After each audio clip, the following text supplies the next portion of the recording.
Assalamualaikum warahmatullahi wabarakatuh. Berjumpa kembali dengan saya Lianovita Sari dari kelas Tadris Matematika 3E. Di sini saya akan menjelaskan tentang salah satu materi dari mata kuliah Filsafat Pendidikan Matematika dengan judulnya yaitu Aliran Filsafat Matematika. Sebelum kita melanjutkan ke dalam pembahasan materi yang selanjutnya, perlu diingat mengenai filsafat matematika. Filsafat matematika ini telah lahir sejak ribuan tahun yang lalu. Filsafat matematika pada dasarnya merupakan pemikiran reflektif terhadap matematika, sehingga objek yang dikaji dan dipertimbangkan secara cermat dan penuh perhatian adalah matematika. Berdasarkan perspektif epistemologi, kebenaran matematika terbagi dalam dua kategori. Yang pertama yaitu absolutis, di mana memandang pengetahuan matematika yang berkaitan dengan asumsi dari aksioma dan definisi, logika yang berkaitan dengan asumsi aksioma, dan aturan menarik kesimpulan dan bahasa formal serta sintaks. Untuk yang kedua yaitu fallibilis, yaitu memiliki dua bentuk yang ekuivalen, yaitu bentuk negatif yang berkaitan dengan penolakan terhadap absolutif dan bentuk positifnya adalah pengetahuan matematika dapat dikoreksi dan terbuka untuk direvisi secara terus-menerus. Aliran filsafat matematika ini terbagi ke dalam 4 aliran besar. Yang pertama yaitu aliran logisisme, kemudian yang kedua aliran formalisme, yang ketiga aliran intuitionisme, dan yang keempat adalah aliran platonisme. Berikut adalah penjelasan lengkapnya. Yang pertama yaitu aliran logisisme. Aliran logisisme ini memandang bahwa matematika sebagai bagian dari logika, sehingga pengkajiannya juga harus menggunakan logika dan menjadikan matematika lebih logis untuk dipahami. Penganut aliran logisisme ini antara lain adalah J. Leibniz, J. Frege, B. Russell, A. N. Whitehead, dan juga R. Carnap. Pengakuan Bernard Russell menerima logisisme adalah yang paling jelas dan dalam rumusan yang sangat eksplisit.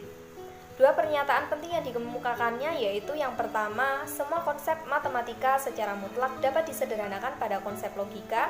Kemudian yang kedua yaitu semua kebenaran matematika dapat dibuktikan dari aksioma dan aturan melalui penarikan kesimpulan secara logika semata. Logisisme ini adalah disertasi bahwa matematika diturunkan menjadi logika. Oleh sebab itu tidak ada sama sekali bagian dari logika. Menurut Rudolf Carnap pada tahun 1931 memperkenalkan disertasi para ahli logika yang terdiri dari dua bagian. Satu, yaitu konsep-konsep matematika dapat diturunkan dari konsep-konsep logika melalui definisi-definisi yang gamblang atau jelas. Yang kedua, teorema-teorema matematika dapat diturunkan dari aksioma-aksioma logika melalui pengambilan kesimpulan murni. Menurut Ernst pada tahun 1991 mengungkapkan bahwa ada beberapa keberatan terhadap logisisme, antara lain yaitu 1. Pernyataan matematika sebagai implikasi pernyataan sebelumnya, sehingga kebenaran aksioma sebelumnya memerlukan eksplorasi tanpa menyatakan benar atau salah. Kemudian yang kedua yaitu reduksi yang sukses mengenai aksioma matematika melalui logika belum cukup untuk menurunkan semua kebenaran matematika. Yang ketiga yaitu kepastian logika bergantung pada asumsi-asumsi yang tidak teruji. Yang kedua yaitu aliran formalisme. Aliran formalisme ini menyatakan bahwa matematika merupakan sistem lambang yang digunakan dalam mewakili benda-benda yang ada atau menggunakan proses pengolahan terhadap lambang-lambang yang digunakan. Nah, formalisme berpegang pada prinsip bahwa pernyataan matematik bisa diartikan sebagai pernyataan tentang konsekuensi dari aturan rangkaian manipulasi tertentu. Versi lain dari aliran formalisme ini dikenal dengan nama deduktivisme. Pendukung awal dari aliran formalisme ini adalah David Hilbert, di mana programnya bertujuan untuk mengaksiomakan semua matematika secara lengkap dan konsisten yang ditunjukkan dari asumsi bahwa aritmetik tak hingga adalah konsisten.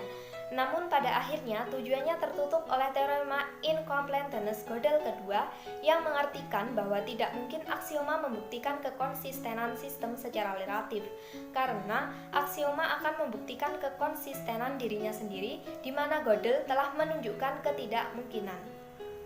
Jadi, untuk menunjukkan bahwa setiap sistem aksioma matematika sebenarnya konsisten, maka salah satunya adalah membutuhkan asumsi pertama kekonsistenan suatu sistem matematika yang dirasakan lebih kuat dari sistem yang telah terbukti konsisten. Formalis memandang matematika sebagai suatu permainan formal yang tak bermakna atau meaningless dengan tulisan pada kertas yang mengikuti aturan Ernst. Menurut Ernst, formalis memiliki dua tesis, yaitu yang pertama, matematika dapat dinyatakan sebagai sistem formal yang tidak dapat ditafsirkan sembarangan. Kebenaran matematika disajikan melalui teorema-teorema formal. Yang kedua yaitu keamanan dari sistem formal ini dapat didemonstrasikan dengan terbebasnya dari ketidakkekonsistenan. Adapun keberatan terhadap pendapat dan pemahaman penganut formalisme menurut Anglin adalah 1. Formalis dalam memahami objek matematika seperti lingkaran sebagai sesuatu yang konkret, padahal tidak bergantung pada objek fisik. Kemudian yang kedua, formalis tidak dapat menjamin permainan matematika itu konsisten. Namun keberatan-keberatan tersebut dapat pula dijawab oleh para penganut formalisme, yaitu sebagai berikut. Yang pertama, lingkaran dan yang lainnya adalah objek yang bersifat material. Kemudian yang kedua, meskipun beberapa permainan itu tidak konsisten dan kadang-kadang trivial, tetapi yang lainnya tidak demikian. Untuk aliran yang selanjutnya yaitu aliran intuitionisme. Aliran ini memandang bahwa matematika sebagai hasil dari intuisi yang dijadikan andalan dalam mengkaji dan memahami matematika, sehingga dapat dipergunakan sebagai hipotesa bagi analisis selanjutnya dalam menentukan benar tidaknya pernyataan yang dikemukakan. Ketetapan matematika terletak dalam akal manusia. Yang selanjutnya, intuisionis menyatakan bahwa objek segala sesuatu termasuk matematika, keberadaannya hanya terdapat pada pikiran kita, sedangkan secara eksternal dianggap tidak ada. Namun dalam matematika, intuisionisme ini adalah suatu program yang menyatukan kembali metodologi dengan moto bahwa tidak ada kebenaran matematik tanpa adanya pengalaman. Hal ini dikemukakan oleh L.E.G. Brouwer. Brouwer beranggapan bahwa objek-objek matematik muncul dari bentuk-bentuk a priori kehendak yang menerangkan persepsi dari objek-objek yang bersifat empirik.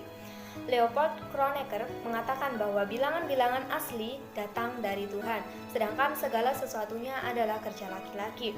Kekuatan besar di belakang intuisionisme adalah L.E.G. Brouwer yang menolak kegunaan dari logika formal dari setiap penggolongan matematika.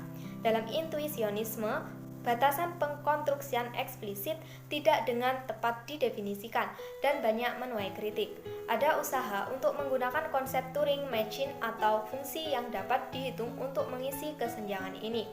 Dari sini lahirlah studi tentang bilangan-bilangan yang terhitung yang pertama kali diperkenalkan oleh Alan Turing. Adapun tokoh yang menganut intuitionisme ini berasal dari Belanda yang bernama Frits Egbertus Jan Brouwer. Dan untuk aliran yang selanjutnya yaitu aliran Platonisme. Pandangan Plato terhadap matematika yaitu bahwa objek matematika filsafat abstrak dan tidak memiliki hubungan realitas atau asal-usul sehingga bersifat abadi dan tidak akan pernah berubah. Masalah dari aliran ini antara lain yaitu tidak dapat menjawab pertanyaan, tepatnya di mana dan bagaimana objek matematika itu ada dan bagaimana cara kita mengetahui keberadaannya. Mungkin cukup sekian penjelasan dari saya. Ada kurang lebihnya saya mohon maaf. Terima kasih. Wassalamualaikum warahmatullahi wabarakatuh.